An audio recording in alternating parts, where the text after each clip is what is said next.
Hello everyone, I would like to introduce you Thea. She works as a SEO and SEA specialist at our agency. So hi Thea. Hi Milan. And now we are sitting in, let's say, Nitro blog because we like this place a lot. And I have a couple of questions to you Thea, about German market, German users, so to get a little bit more info from this country in an online world. So maybe start? Yes, that's great. Thanks for having me and we can start. Great, so let's start with the first and I would say easy questions. And we would like to learn a little bit more about German customers. So how many Germans actually shop online? This is a very interesting question and it's not so easy to answer. Because first of all, you need to have some facts in your mind about the German market. You need to know how many Germans actually are online. And according to recent numbers, you can say that 63 million Germans are online with the age of 14 and older. And this corresponds to a rate of almost 84%. So I would say this is quite a lot. And in the future, this is even going to increase. And out of these, even 2/3 are online on their mobile phones, which is also very interesting. And same here, I think this is going to increase in the future. So I think we can say that if somebody is not online yet, it's because they don't have even internet access. But back to your question, you asked how many Germans are actually shopping online. So you will find a lot of different surveys and studies about this topic. And you cannot answer it so easily because, of course, in the fashion segment, people will go shopping more often than when they shop for computers, for example. But overall, I would say that in Germany, almost everybody has done online shopping so far. Of course, some do it more often, some do it less, but you can safely say that everybody has done online shopping so far. So also in the younger generations, for example, they have different preferences and behavior. And what we can say to sum it up is that online shopping is on an all-time high in Germany and it reached almost every section of the population in Germany.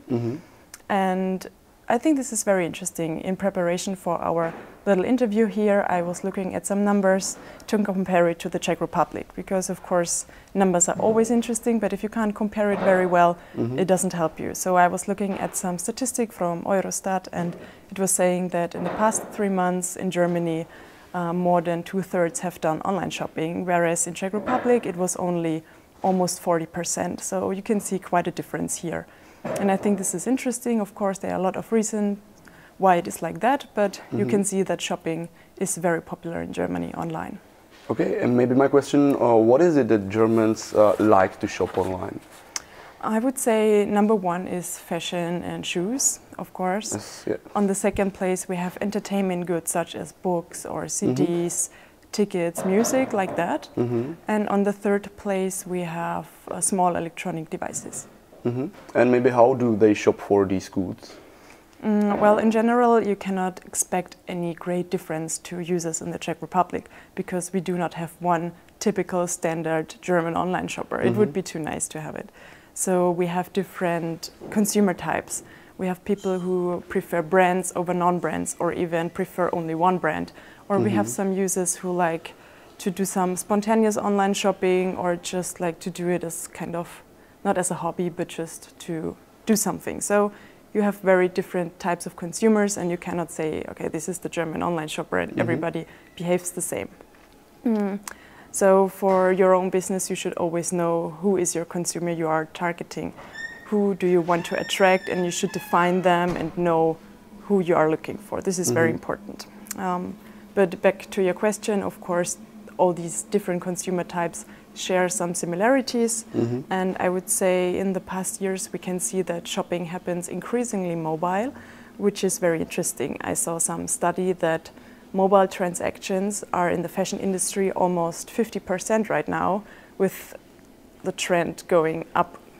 And of course, other segments aren't that strong and fashion is very strong. But I would say 50% of transactions happening on mobile is quite a lot.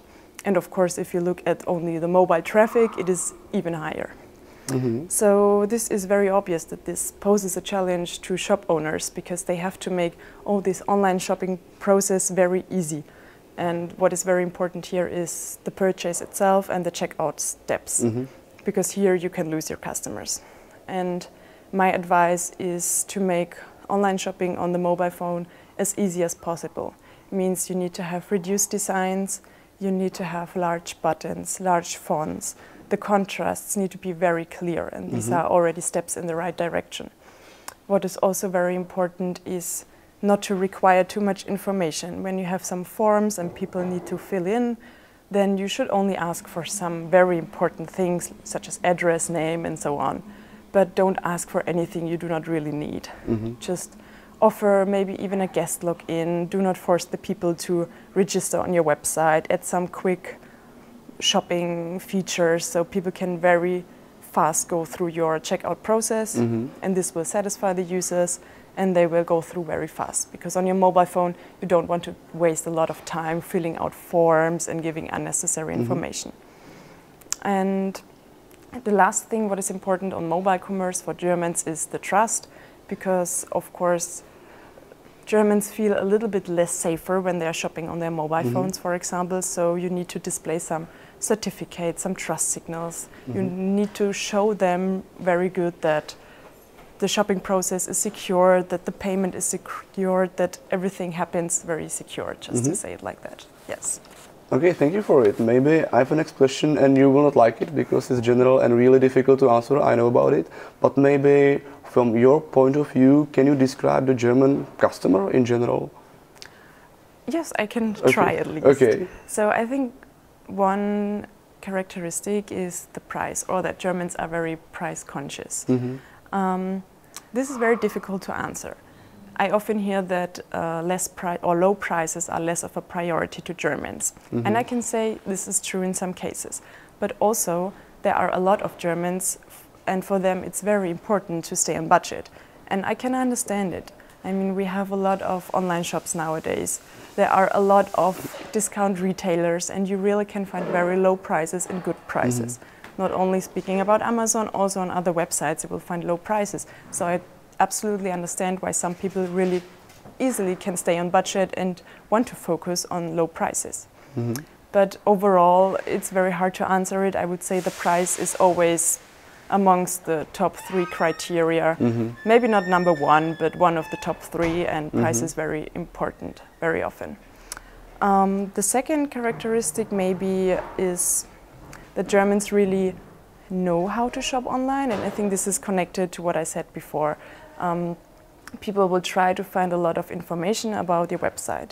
Imagine you have an online shop, but you are a foreign online shop, so of course they will want to find some information about this shop, because they do not want to be the first person who is shopping on your website and maybe something bad happens. So they will try to collect a lot of information, they will read many customer reviews. Of course, they will also go to social media and read information there. They will go to other websites, for example, Idealo. There are some information about prices, so they will try to find as much information as possible before they go online shopping, because they do not want to find out in the end that the shop is not trustworthy or something else is not good about it. Okay, so maybe you would say these are the major differences in comparison to the Czech Republic or to the Czech users? Yes, this is at least how I am experiencing it. The customer reviews and the trust in general is very important, because they really, as I said, they do not want to be the first person who is shopping there and has some problems. And in general, trust is not only customer reviews and ratings, it's also about honest delivery information, for example. So if you are telling them the goods will be there in 3 days and it will take 2 weeks, they will not be very happy. So you need to be honest about your delivery information, and in general the information needs to be very transparent. There should be a lot of transparency, and trustworthiness is also very important. So people will value it very much if they can find information easily, if the information is displayed everywhere. For example, if you can't offer free shipping, for example.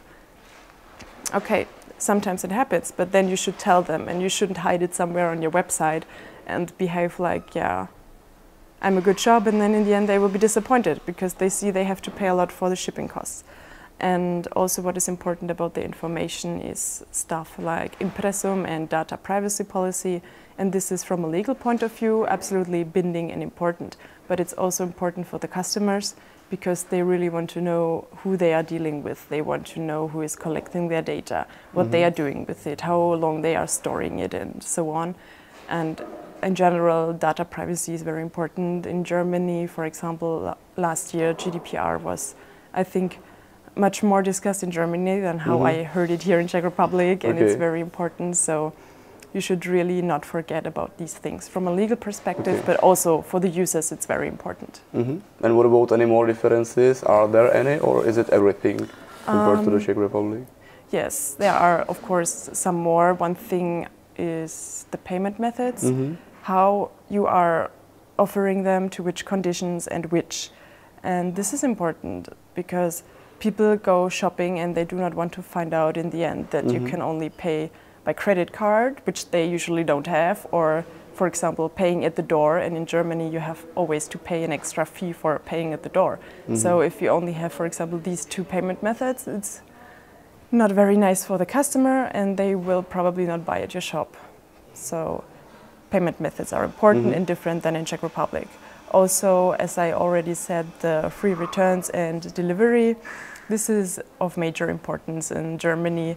People want to have free delivery and free returns. I know it's not very convenient and good for the shop owners. And in some cases, I truly understand you can't offer it. For example, if you're shipping very large goods, it's just not possible. But you should always try to find a way how to incorporate in your price structure. And of course, all Germans appreciate free returns and free delivery, but not for all of them it's the number one criteria, especially in the younger generations. They value different factors. And which factors, maybe, which factors are we talking about? For example, younger generations, they are shopping more and more on their smartphones, on their mobile phones. So they want a website which is very, very fast. They don't want to wait a long time until the website is loaded. Also, maybe they want a website which isn't so much consuming their mobile data, because data still is a little bit expensive sometimes in Germany. So they want good optimized mobile websites. They want to shop very fast and don't want to waste a lot of time on it, for example. Okay, thank you. Maybe now, till now, we heard a lot of preferences from the German shoppers, but I would like to raise one question about Amazon. So which role actually does Amazon play in all these preferences?